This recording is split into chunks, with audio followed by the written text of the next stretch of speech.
Welcome everyone. It's March the 27th. We march on. It is the World Championships of California are this weekend. Oceanside 70.3, one of the big races on the calendar for the pros. Very early season, but always attracts a wonderful field, so it should be good fun.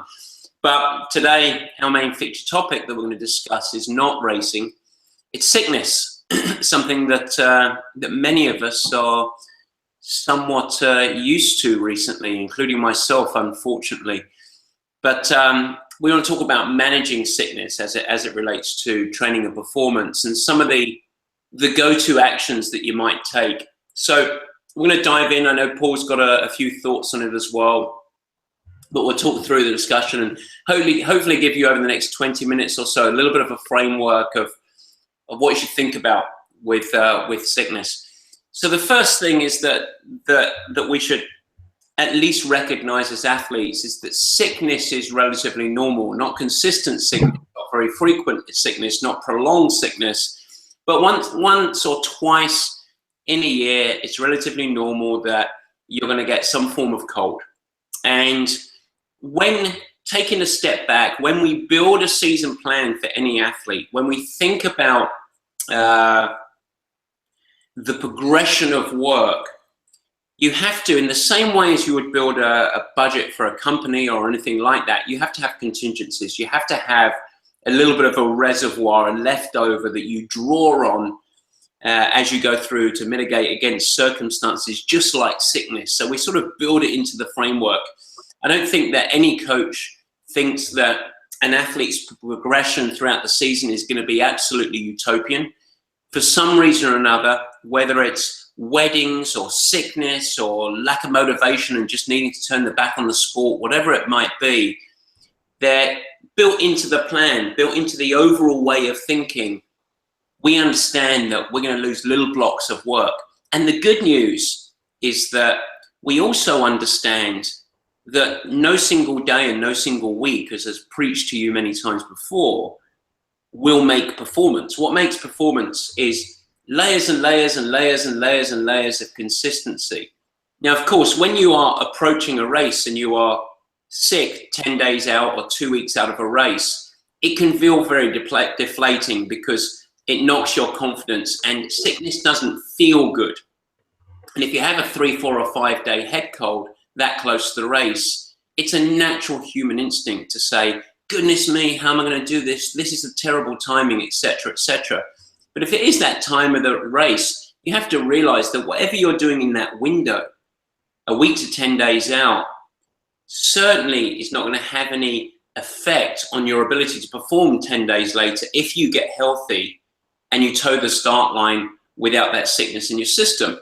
It's not going to have any negative effect at all. In fact, I know a guy called Tim Reed who had just that happen to him last year in September before the World Championships, and he managed to stumble across the finish line first and become a world champion. And the reason for that wasn't because he just had courage to rest when he was sick, but it was the reason he won the World Championships was for the many, many months and years of training progression going into that performance. And so we have to understand this is something that we manage. When it comes, when sickness does come, the key is to be smart. And so as we talk about this, the first thing that we have to understand, and this comes back to an old saying that I really like, logic, not emotion. Let's consider how quickly the body starts to detrain.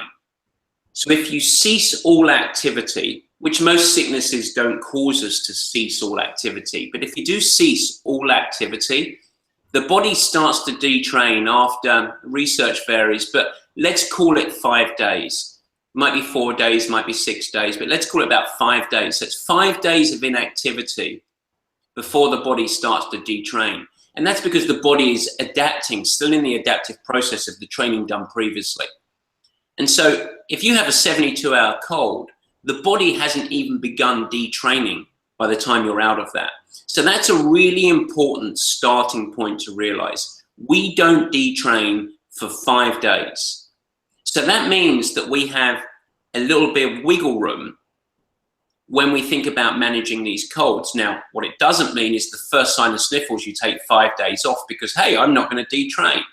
Because ultimately, we have to remember what our mission is. And our training mission is that we want to absolutely maximize your training load. But here's the important part, while gaining positive adaptations.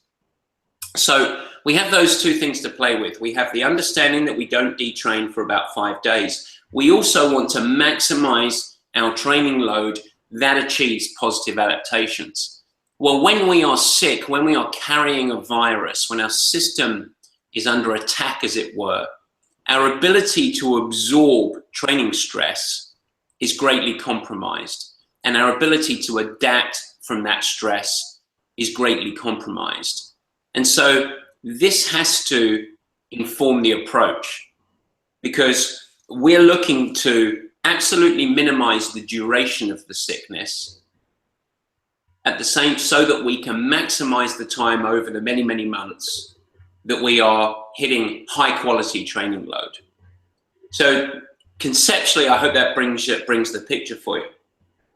Our actions do have real implications. Our approach do have real implications. So you can't, this is where we do have to manage your ego a little bit, be a little bit logical, and not on one side pull the pin and just say I'm going to go and rest and go and sleep and do nothing because I've got the first sign of sniffles. At the other side, stubbornly ignore, carry on hitting intervals and just prolonging the sickness. I have a personal story, and I don't like personal stories when it comes to training philosophy or coaching methodology, especially by the coach himself. But very recently I had a cold, and I am a testament of how to mismanage a cold just purely because of what I had going on in life. But the very same day that I got my cold, one of my elite amateur athletes also got the cold, and she happens to be our nanny, Laurence. And so Laurence and I got our cold at the same time. And Laurence was very lucky. She got to lay in bed for 2 days, rest up for 2 days, do nothing for 2 days, because it was obviously a very nasty head cold. And by the 3rd day, felt significantly better. By the 4th day, she was better. So she did stuff that for many of us as busy professionals who are managing families, etc., she got to do what many of us just don't get to do, which is to cut the cord on life and just say, I cannot train effectively. I am going to sleep for 2 days. And she did that, and very quickly she accelerated back to full health. I had a very important meeting. I was preparing for that meeting. I continued my coaching responsibilities for the next 2 to 3 days. And then I got onto a plane to England and crossed time zones and visited family for 3 days carrying a stinking cold, and then returned back from England, recrossing time zones, and then went straight back to playing catch up with my work. And lo and behold, my cold lasted 10 to 12 days. So that is a n=1 very small story of a mismanagement of a cold versus the utopian management of a cold. Now, she's younger than me. She's fitter than me. She's probably better functioning than me globally. But the story is there. So we don't pull the pin with the cold, but we have to go with a smart approach. And I have 6 or 8 stories, or 6 or 8 components of some of the things to think about with sickness. But before I dive in, Paul, you think people should just carry on with a battering ram? What do you think about sickness globally? I have to say, it's difficult to program life brings you rest days, and whether they're the wedding obligations that Steve had in the weekend where we change the rhythm a little bit and do what you do, or, you know, work and this health thing, it's there should be no guilt associated with it. You know, if it's a time to reflect, if there's anything a time to reflect when you're not well, is, have I made a great job of the training up until now? I had that consistency that allows me to deal with this sickness or this life bringing you rest days without any guilt, because I've done a really good job. If that's a little reminder that, no, I haven't done a good job and I wish I had, then put that lesson in place for the future.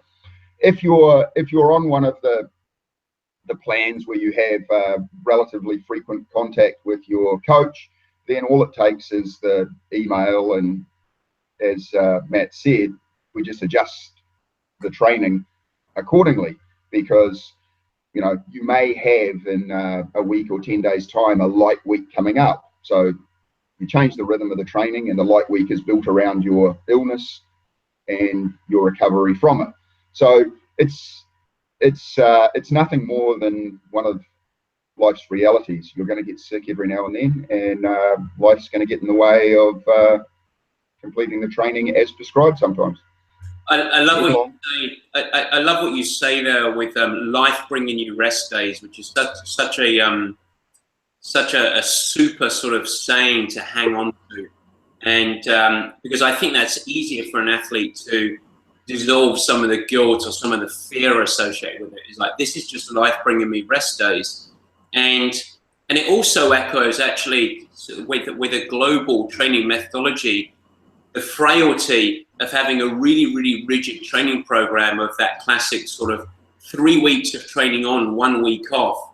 And if we disrupt that pattern of 3 on, 1 off, and then we're never going to perform well, because that's just not how life is. So sort of what you said there is really sort of aligns and synchronizes with the dismantling of that age-old classic 3 up, 1 down type approach, with no ability to adjust, which is obviously not the way that we do it at Purple Patch globally. So I think that's it's a wonderful way to think about it.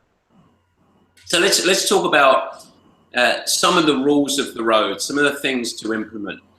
And the first one is an old wives' tale that actually has some real reality to it. I'm sure everyone's heard it around symptoms of the neckline up, you're okay. The neckline down, you're not okay.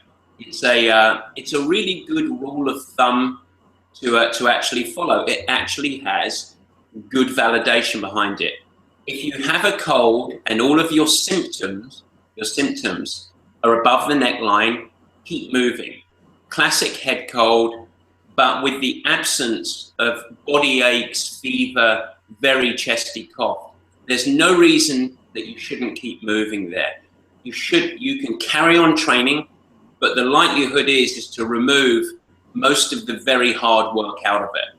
So 60-minute sessions, even slightly longer if you're on the bike and you're just outside and it's a nice warm day, following or being governed by what the mind and body tells you. And that's the really important thing, is almost be training with looking in the mirror the whole time. How am I feeling? Is this good for me or is this bad for me? But keeping the blood moving and keeping it low stress, if it's above the neckline, it's not a problem at all. What you do want to avoid, though, with that understanding that our goal is to achieve that positive adaptations, there's very little point you going to a track session and going very, very hard intervals. There's very little point doing hill repetitions on the bike at zone 4 or more. Your body won't adapt to it. So very, very smooth, very fluid. And Paul, it's a little similar to if someone shows up to a track session and has a very busy day of work, they go through warm up and they're completely flat. The first prescription that we say is remove the work out of it. I think that it echoes that with the sickness, wouldn't you say?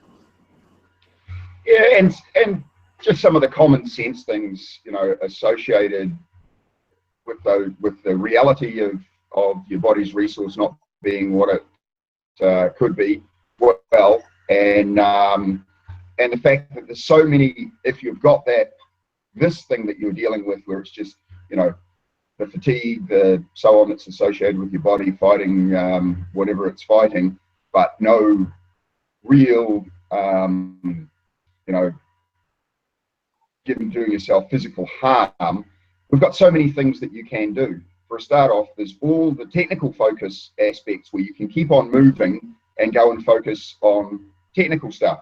You can go out for a form-based run where the effort is relatively low and you can work on the dynamics of your run. Nice trot along the beach, working on stride length and leg speed and so on with relatively low effort. A bike ride where you can go and do some figure of 8 drills in a car park, practice your cornering, practice your standing interactions, or pedaling posture position on the indoor trainer whilst watching a movie and keeping the effort relatively low. There's some technical swim sessions as well, but there's some things around swimming and the environment of the swimming pool that you may or may not want to go to, even if your symptoms are above the neck. Always the technical focus things that you can do. The last thing you want to do is go train your weaknesses or do the things that leave you with the most stress. So technical focus is the first thing. Do something rather than do nothing. So those feel good things that you might want to go and do, because for your head mentally, I'm still moving, I'm still doing something. It's probably good to keep your system active so as your body's got the maximum resources to fight the bug. So it's, you know, keeping moving is a good thing. The fact that there's so many really valuable things that you can do, exercise, even if it's a session where you're working on, you know, lower outputs, but working on neuromuscular connection and so on. So there's a lot of stuff that you can do when you're like that. Now, it all changes if it goes below the neckline. Complete rest is the answer there. If you have a fever, if you have a very chesty cough, real body aches, that is a systemic element where you need rest. The body cannot absorb that work, and so the likelihood is that it's rest, and it probably is 48 to 72 hours worth of rest before you start moving. So if you do have full-on flu-like symptoms where you are shivering, you do register a fever, it is not better to go outside, because the body is compromised enough that it cannot adapt, and the resources, all of resources going in to fight it are already there. And so it's a good rule of thumb that if you're down to there, it's like, well, as much as it is, this is going to be less of a time to think about technique, as Paul so smartly said there. Instead, it's going to be a time to actually reflect and think about how good my training was, or do I need to actually improve my last block of training on the next time once I get healthy again and a chance to recommit. So those are the first two rules. You should appreciate, much as my own individual selfish story, sleep and rest accelerates recuperation. The body, no matter what stress it's under, the body loves to regress to the mean. And that means to a nice, harmonious place. And so rest, sleep, lower stress environments, do all that is needed to support that journey back to the mean. And so if you are removing some of the work, some of the training hours, trimming some of the duration, try and maximize that time and the opportunity to get as much sleep as possible. In support of that globally, we already know that being fully hydrated is great for cellular health, facilitates the recovery process, is good to support the immune system, and is stressful if you are dehydrated. So don't be dehydrated. Plenty of fluid, lots of teas, soups, water, all of the classic components that are the supporters of cellular health, supporters of the immune system. It's old wives' tale stuff, but it's very good stuff. The question I often get is cold medicine. Should I avoid all cold medicines, or should I utilize them? And I think cold medicines are okay, assuming that they are a legal supplement that you can utilize, and that's worth obviously checking. But we don't want cold medicines to mask your logic. And what I mean by that is we have to get through the world that we live in, and most of us work. And so there's nothing wrong with taking athletically legal supplements to help diminish the effects of the cold. But just because those symptoms are diminished, don't let those diminished symptoms lead you to making silly decisions on training.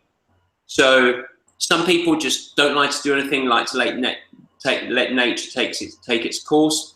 Other people go to the medicines. I don't really have any problems either way. I've actually never spoken to Paul about this. So Paul, I'd be interested in your take on it versus, I know that you're pretty supplement free, but for me, cold medicine's okay, as long as it doesn't mask logic. Any thought on that? No, I mean, that's a pretty good way about it. And I mean, from the part of the world I come from, people tend to be less medicated than the part of the world that you live in, and that's just it's it's one of those things that you get around. But certainly there are, it's like anything. It's like illness or injury.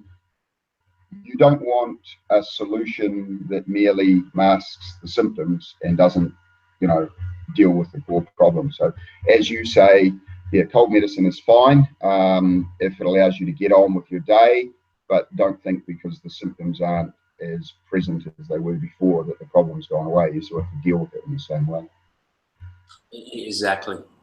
So as your cold or your sickness diminishes, the last two pieces of the puzzle are firstly re-entry back into training.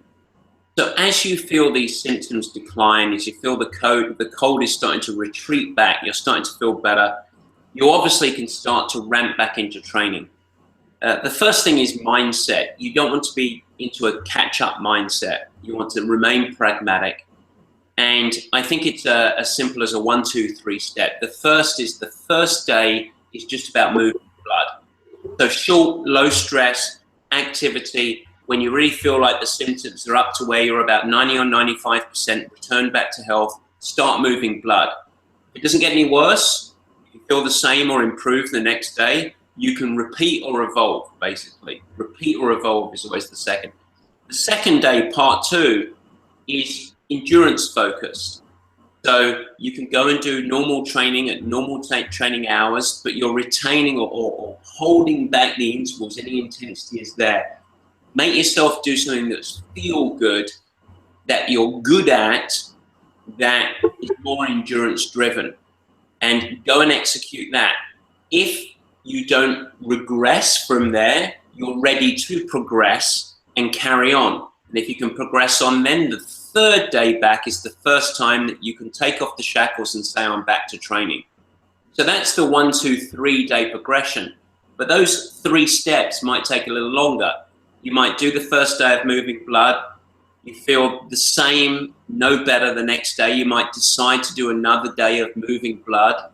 Then you might feel just a little bit better, so you might move to endurance, but you're not all the way better yet, so you do another day of endurance, and then you come in with the intervals. So you've got to retain that really logical mindset as you're coming back, but the fastest accelerated back would be moving blood, endurance, intervals, in that order. And if you get there, the chances are that the cold is going to very quickly be over your shoulder and be gone. So it does take a little bit of a patient mindset as you go through, but realize that if you feel worse following any one of those first 2 steps, you either stay at that step or regress a little bit. So if you feel worse after moving blood, you may take an extra day completely off, or you might just move blood again really easy. If you progress to endurance and go, that doesn't feel very good, you might move back to moving blood, or you might stay endurance. So it's a real govern of the body to manage that. But you can easily self-manage if you have that mindset. And it doesn't matter what you want. It doesn't matter what's coming up. It doesn't matter that you're racing Ironman Texas in 3 weeks and you don't want to miss training. Whatever the thing might be that provides the emotional stress, being really logical and patient on that is going to ensure that it shortens or lessens the length of the cold to the minimal that it can be, and then set you flowing on the far end. The final thing is, don't let this become a problem. And if it is a problem, do something about it. So if your cold is lingering much longer than should be lingering relative to other people, myself being a great example, and then you have to take a step back and look at why is that cold lingering? And you can often see clearly identifiable reasons for it, some of which you may be able to adapt and evolve, some you may not. In my case this time, couldn't do much about it. Had to go to England, probably the worst thing I could do, and I paid the penalty. If you are getting colds frequently, you're getting a cold every 3 to 4 weeks, you're already 3 colds in and it's the end of March for this calendar year, it's probably a chance for you to take a step back and say, what am I doing here? Training load relative to the big picture of life stress? Am I sleeping enough? What's my nutrition and hydration like? So what are some of the habits or my environment that I might be setting myself up for that facilitating at getting a cold too frequently. Because if you are, it is not normal to have had 4 colds by the end of March in the first quarter. It is not normal. And yet I have several athletes that have had 4 colds. So for those athletes, they need to take a look at their way they are approaching their training relative to their life, and we need to make some adjustments. So if you're getting more than a couple a year, it's really worth reflecting on those habits, on your training load or other factors that we look at, and take it from there. Paul, any final thoughts in our 25 minutes on managing sickness? Well, the first thing, or the last thing you dealt with, I'll talk about first. Also consider that you know, it might not be normal for a lot of people to have 4 colds in 4 weeks or whatever, but often one of the things that happens is that you end up with this change of season thing where people's immune systems, you know, are adapting to the different weather patterns and the different environments they have to deal with. And one of the things that happens if you've got kids is they go to school and they're used to being in that environment, and they are carriers for all these bugs that generally go about school, and they bring them home and pass them on to your decrepit old self, and you get hammered with all these colds and so on, and they tend to maybe get 1 of the 4. So that's a thing. So when that happens, you know, consider locking your kids in the cupboard under the stairs and not having any contact with them. No, but that is one of those environmental things that that may be that you just have to deal with, and it's a reality of life. The other thing, if we step back a little bit, as you return to training, it's important when you return to training, like Matt said, to know what feel-good stuff is. Know the sorts of training that you're best at, that you feel good doing, because they're the things you're going to want to do. You're going to trot out, give yourself a little test of go through your feel-good training, couple of cycles of it. It might be you do that endurance ride, and the next day I'm not quite ready to go back to intervals, which may or may not be in my in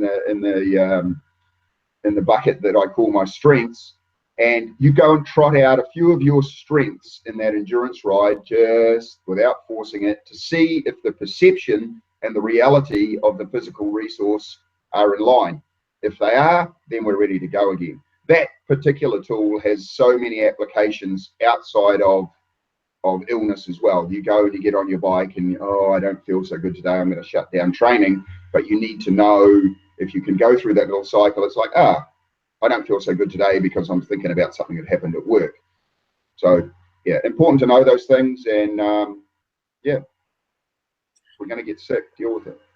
Really good stuff on that last point, Paul. I actually write about the essential need of being present, and what you just said there really correlates with some of the stuff I was writing about for this week's Coaches Bulletin, so it really fits in. So with that, are there any disease-ridden urchins on this call that would like to ask any clarifying questions? If not, we'll go to general questions of the day.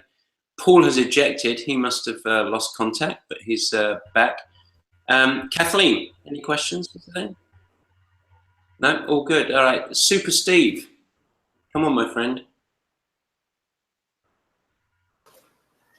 Well, I'm going to think twice before sending you any of my little pearls next time. I love your pearls, Steve.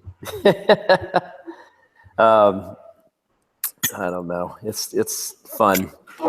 Keeps me going. I don't know. I don't really have any general questions. Paul's thrashing me quite good this weekend with about 3 hours of running, but he seems to sneak these things in on me, but it's working out well, and I'm looking forward to learning how to swim better than a 6-year-old when I come out to San Francisco. So, well, I promised your brother that we would make him faster than you. That was the selling point when I spoke to him. He's got a long way to go.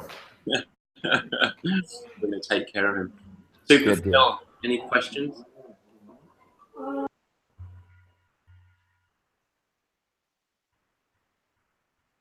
Unmute me, Phil. There you go. All right, here we are. Hey, couple questions. Last year I did 2 runs a day.